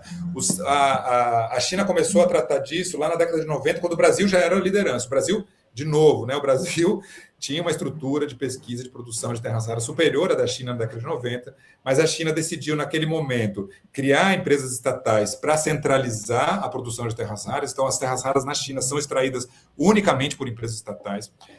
A estatização ajudou a diminuir a mineração ilegal. Isso é outra coisa interessante para a gente pensar. Como a empresa estatal, ela consolidou o setor, diminuiu a mineração ilegal, diminuiu as pequenas mineradoras, adquiriu as pequenas mineradoras, estabeleceu padrões de exploração de terras raras, diminuindo muito o impacto ambiental lá na China, e utilizou esse excesso da renda mineral para produzir patentes, para produzir conhecimento, que faz hoje a China não só o maior produtor de terras raras, né, porque teve também essa vantagem histórica, né, geológica, de ser a primeira reserva, mas também é o país que refina cerca de 80% das terras raras e fabrica, dos ímãs permanentes, dos produtos industriais das terras raras, fabrica 95%, 96%, e tem usado essa vantagem, esse monopólio virtual, para bloquear,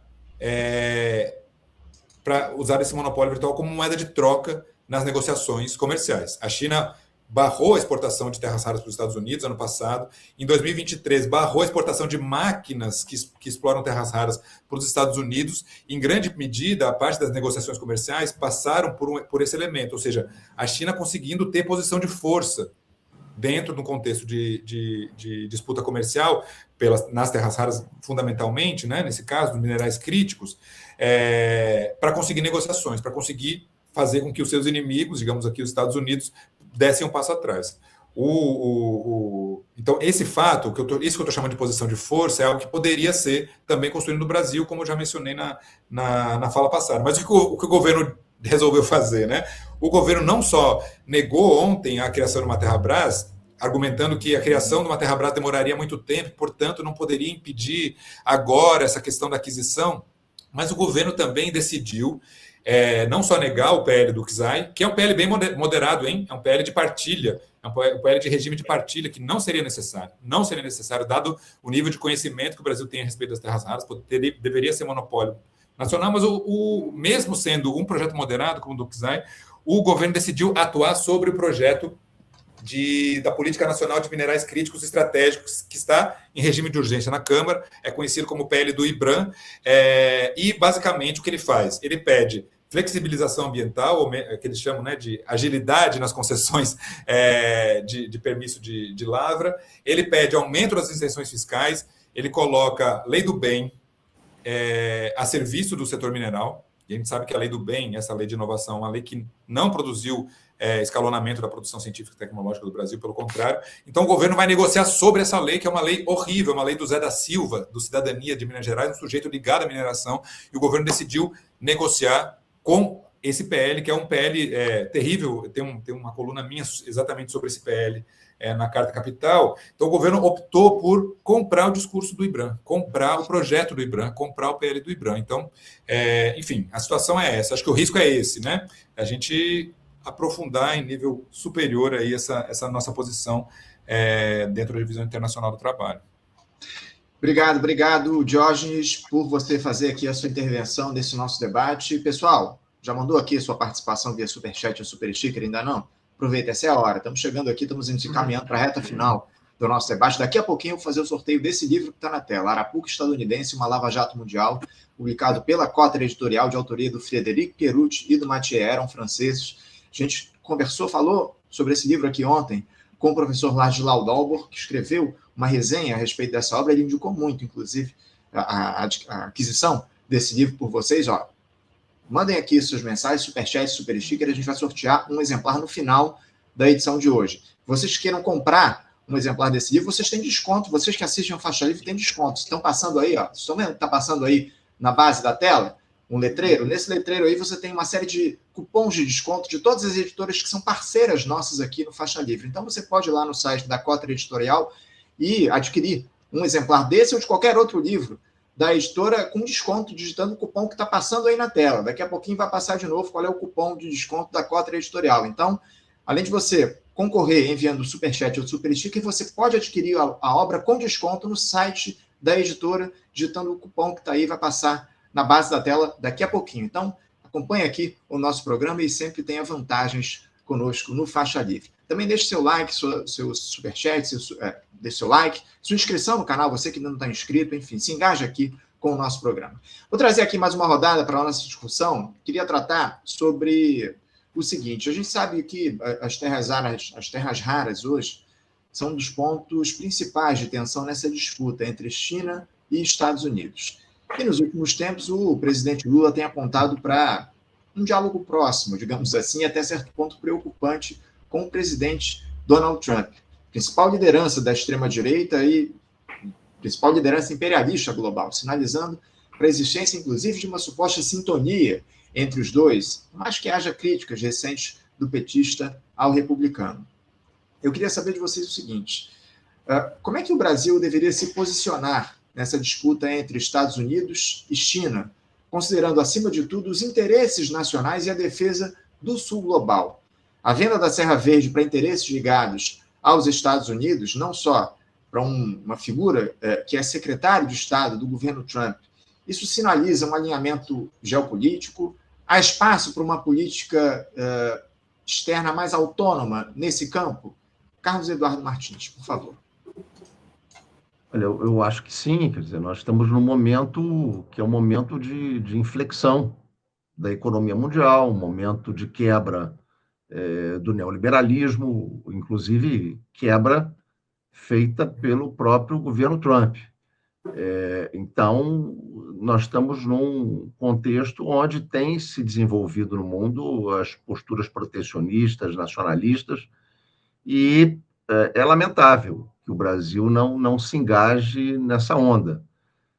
Como foi colocado aqui pelo Diógenes, nós temos capacidade tecnológica nacional no setor de terras raras, nós temos condição de sustentar uma empresa sob regime de monopólio, e não apenas sob regime de partilha, e é lamentável que o governo Lula descarte sequer essa política moderada e opte por endossar um projeto que é um projeto de capitulação do Brasil ao poder do imperialismo norte-americano.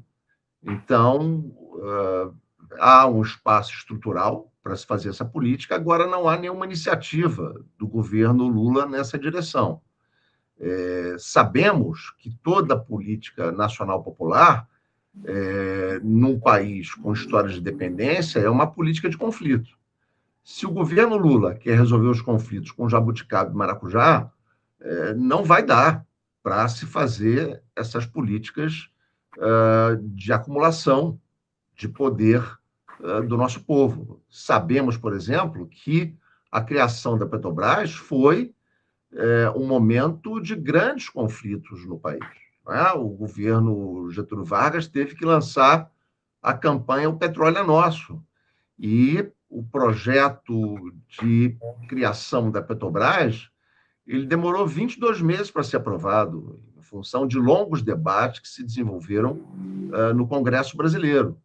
Então, o governo tem que ter outra postura, tem que ter uma postura de estabelecer algum nível de confronto, não é, com as forças resistentes, porque elas estão instaladas e não virá uma conjuntura que nos entregará um caminho pacífico e tranquilo para avançar. Quer dizer, um governo que espera uma conjuntura que lhe proporcione um caminho pacífico é um governo de capitulação, porque a paz que existe é a paz da ordem, a paz da grande burguesia brasileira, é a paz do imperialismo, não é, que faz essa ofensiva sobre o hemisfério ocidental.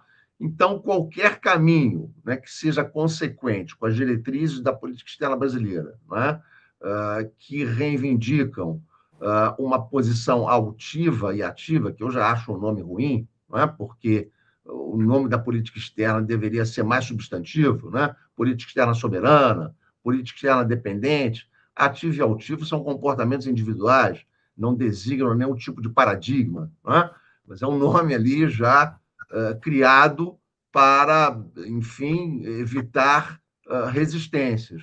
Mas ser altivo e altivo nessa conjuntura significa ser sujeito e, portanto, ser capaz de desenvolver um projeto. Não é? A conjuntura internacional traz elementos extremamente favoráveis. Não é? Nós temos um eixo geopolítico emergente que está aí consolidado e ativo. Não é? Temos a China como grande liderança tecnológica do século XXI, buscando parcerias horizontais, com um comportamento internacional totalmente diferente da que tem os Estados Unidos. A China faz uma política internacional de paz, a China faz uma política internacional de diálogo. Não é? Basta ver, por exemplo, o Fórum da Rota da Seda, os fóruns da Rota da Seda reúnem 120, 130 países, enquanto que a postura dos Estados Unidos para o mundo, desde os anos 90, era a postura de impor o consenso de uma cidade sobre o mundo. Os Estados Unidos reivindicava abertamente o consenso de Washington. Agora, ainda substituiu o consenso de Washington por algo pior, que é Estados Unidos primeiro, né? América primeiro, né? Que é um lema que vem do governo Reagan, não é? Make America Great Again, né? E tudo isso era lema do governo Reagan. Então, se trata, não é, de uma posição absolutamente unilateral, com a qual o Brasil não pode esperar nada. Não pode esperar nada do ponto de vista do seu desenvolvimento tecnológico, do futuro que possa trazer para a sua juventude. O Brasil tem que buscar um caminho próprio, e o caminho próprio, como você colocou aí na pergunta, está fortemente vinculado ao desenvolvimento do BRICS, ao desenvolvimento da integração regional latino-americana. É inaceitável, por exemplo, a posição que o Brasil tem em relação a Cuba, que é muito tímida, muito limitada. Brasil, Colômbia e México são os 3 maiores países em termos de população e PIB na América Latina. Se os instrumentos de integração estão falhando, esses países poderiam criar uma aliança para entregar petróleo a Cuba, e não se faz nada. Evidentemente que essa posição oportunista no hemisfério onde tem uma potência com grande capacidade de rapina e violência, essa posição oportunista nos fragiliza nos momentos em que nós formos o alvo direto da política norte-americana, como estamos sendo agora nessa questão das terras raras. Então, eu acho que há um espaço, sim, para uma política diferente. Eu acho que a política de terras raras, eu concordo também com o Diógenes, que ela pode mobilizar a opinião pública nacional, não mobiliza porque não há uma iniciativa do governo nesse sentido. O governo petista, o governo Lula, tem essa visão de vanguarda, uma visão passiva, né? O Haddad, nesse encontro com o Breno Altman, perguntado sobre o papel da vanguarda, o Haddad disse que a vanguarda era um conceito autoritário do leninismo e que ele descartava esse conceito. Ora, como se não houvesse vanguarda no governo petista, né? Basta olhar, por exemplo, a formação do Conselho Monetário Nacional, basta olhar, por exemplo, a posição de aliança desse governo com o setor financeiro e basta olhar, não é, a posição de aliança estratégica que esse governo tem com um grande capital nas diversas frentes de sua atuação. Não é? É um governo que esconde, na verdade, uma posição de vanguarda que é de aliança com esse segmento. Não é? Ele não tem uma vanguarda no sentido de mobilizar a opinião pública nacional, porque não quer conflitos com o grande capital, já que coloca a defesa dos seus empregos no Estado como o seu principal objetivo. Não é? Mas há um espaço para desenvolver uma política estratégica e ela requer a organização de uma posição para o conflito, ela requer a organização de uma ofensiva ideológica para mobilizar a nossa juventude, a nossa intelectualidade, que está esperando por isso, está esperando que, na verdade, um partido político que diz representar a esquerda faça esse papel. Obrigado, Carlos Eduardo. Eu vou pedir licença aqui ao senador Roberto Requião, porque o Diógenes está com o horário travado ali, ele não pode se deixar a live aqui depois das 10. Então, eu vou passar a palavra para ele, para ouvi-lo, e depois, por último, eu ouço o Requião para a gente fechar o nosso debate. Por favor, Diógenes, queria te ouvir a respeito dessa disputa entre Brasil e China, entre China e Estados Unidos, como é que o Brasil deve se posicionar? Obrigado, Anderson. Peço desculpas ao Requião, e agradeço também a gentileza, Anderson, de passar a palavra. Eu concordo no geral com o Cadu, acho que o Carlos Eduardo, acho que tem uma disputa aí entre, no caso dos minerais críticos, os minerais estratégicos, que é onde se joga, em parte, né, a disputa tecnológica. A gente está diante de uma potência decadente que não domina as etapas estratégicas da manufatura desses minerais, ou seja, os carros lá da Tesla, o sistema de defesa estadunidense, os Estados Unidos sequer produz, né, motores eólicos, nem produz isso, a WEG que produz lá, né, nos Estados Unidos, inclusive uma empresa brasileira que produz lá. Os Estados Unidos estão pessimamente posicionados. Os carros da Tesla precisam das baterias chinesas, os carros da Tesla precisam dos ímãs permanentes para fazer o torque do motor dos veículos elétricos, os Estados Unidos precisam das ligas de terras raras para os seus sistemas de defesa, para os seus caças, para os seus navios. Então, qual é o sentido, né, de uma aliança? Qual é o sentido de colocar sobre a mesa as terras raras numa negociação comercial com os Estados Unidos? A gente está trocando as terras raras em troca do mercado de carne bovina e café nos Estados Unidos, é isso? Porque é isso que a Tatiana Rezende, que é a secretária de Comércio Exterior do MIDIC, falou, que as terras raras estão sobre a mesa, e a gente viu que estavam de fato sobre a mesa nas negociações. Então, não há... Obviamente, um país dependente ele tem que ser inteligente do ponto de vista das suas alianças, né? Não existem alianças automáticas, mas no caso, eu não vejo vantagem alguma, não existe vantagem alguma numa aliança nesse campo com os Estados Unidos. Eu acho que isso está... as condições que os Estados Unidos têm para oferecer, elas não apresentam nenhuma vantagem, muito pelo contrário, né? A tendência é que, dado o atraso dos Estados Unidos nesse campo, a sua presença na América Latina, que é o seu quintal, né, tido por direito, será cada vez mais violenta. cada vez mais violenta. Então, essa é a tendência. E, por outro lado, eu acho que a China, né? A China domina não só o mercado de terras raras, dos produtos das terras raras, domina o mercado do lítio, como já foi falado, do cobalto, do grafite, todos os grandes componentes, né, do níquel também, da transição e das novas tecnologias. Agora, a negociação com a China ela implicaria como tenho falado aqui, uma posição de força que não existe no caso do Brasil, né? O Brasil poderia liderar, não o faz, não fará nesse governo, uma posição, uma espécie talvez de OPEP latino-americana dos minerais críticos, juntando Brasil com nióbio e terras raras, lítio, né, que tem Bolívia, Chile e Argentina, o Triângulo do Lítio, os minerais raros também agora na Venezuela, que já foram entregues aos Estados Unidos na última negociação desse novo governo venezuelano, mas o Brasil poderia liderar isso e não o faz. O tema da integração latino-americana é vergonhosa no Brasil nesse último governo. É o pior governo do ponto de vista das políticas de integração latino-americana, com exceção do México, que só está ocorrendo por iniciativa da Cláudia. Tá? É a Cláudia Sheinbaum, cujo governo não é um governo revolucionário, mas está muito à frente do Brasil, do ponto de vista das suas iniciativas, é o governo do México que tem incitado, que tem demandado esse tipo de integração. Não fosse a iniciativa da Cláudia, não teríamos nada para dizer a respeito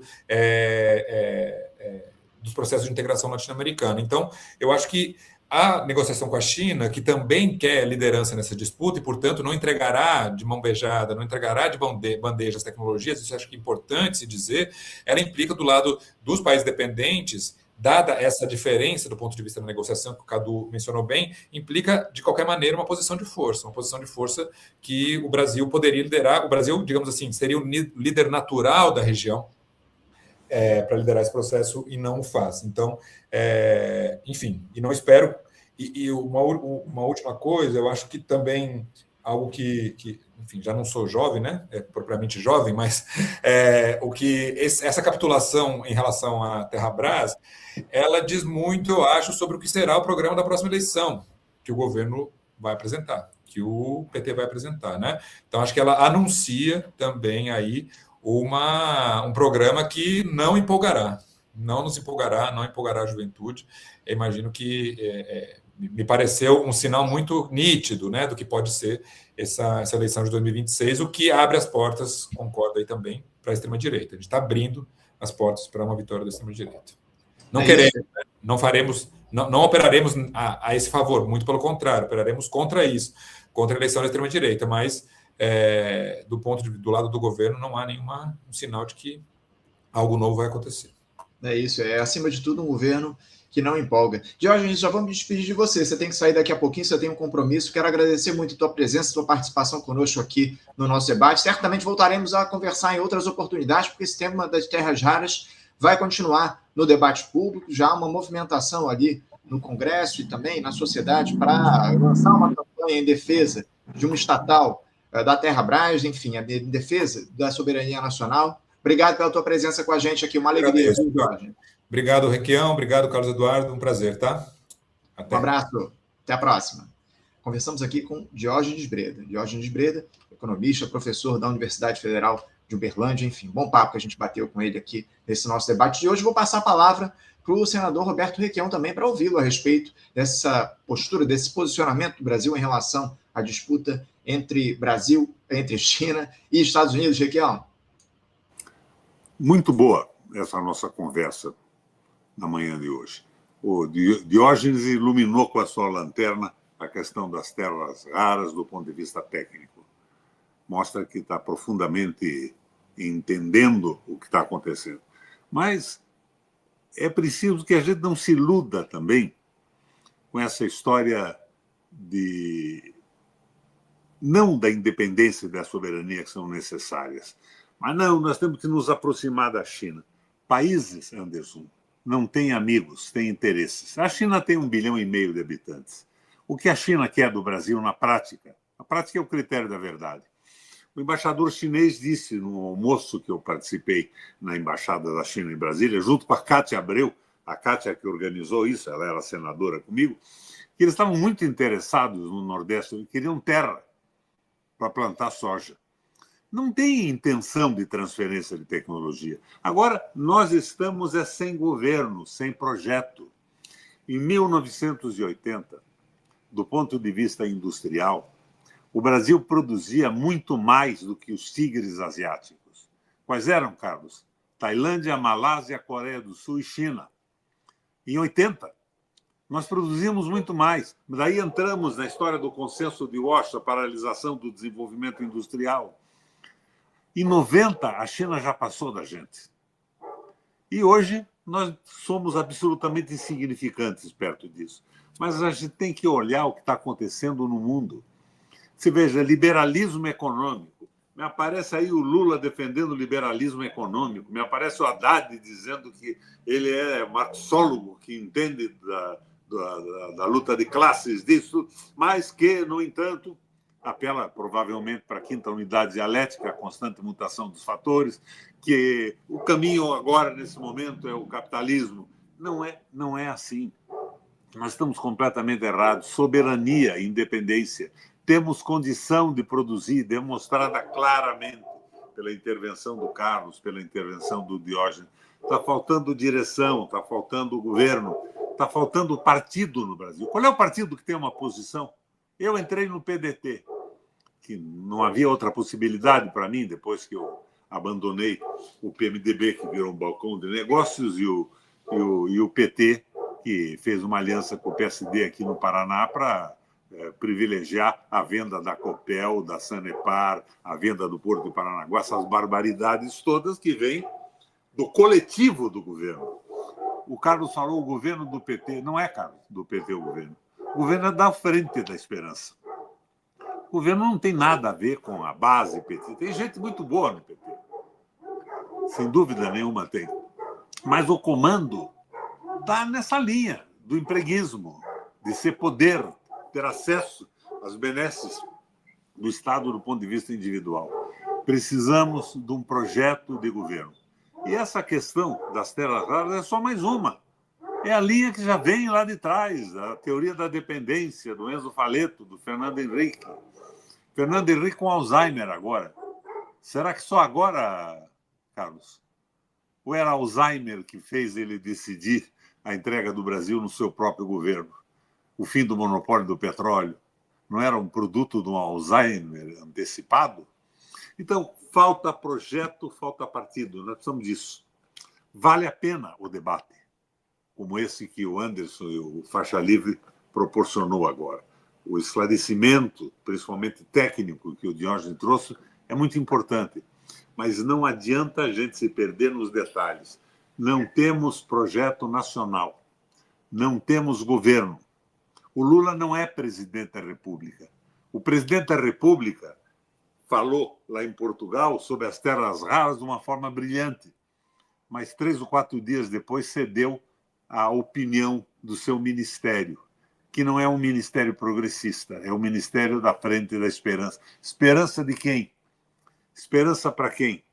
Nós estamos rigorosamente perdidos. E, por outro lado, essa política da dependência está nos levando a uma situação semelhante à da Argentina. O Perón fez aliança com o agro na Argentina, resolveu o problema eleitoral durante séculos, o peronismo resolveu com políticas compensatórias, até o momento que a falta do crescimento industrial, dos empregos e do crescimento econômico levou o Milei à presidência da República. Então, ou há uma reação dos progressistas brasileiros, moderada, mas consistente, o nosso caminho é um Milei na presidência da República. É isso, Requião. Quero agradecer muito a tua presença aqui nesse nosso debate importante. É fundamental a tua participação, a tua presença aqui com a gente. Te desejar já um bom dia, um bom final de semana e um grande abraço, viu, Requião? Valeu. Um abraço a vocês. Obrigado, Requião. Agradecer também a presença de Carlos Eduardo Martins, abrilhantando também esse nosso debate fundamental a respeito desse tema das terras raras. Obrigado, viu, Cadu? Eu que agradeço a oportunidade de participar desse programa tão importante e relevante.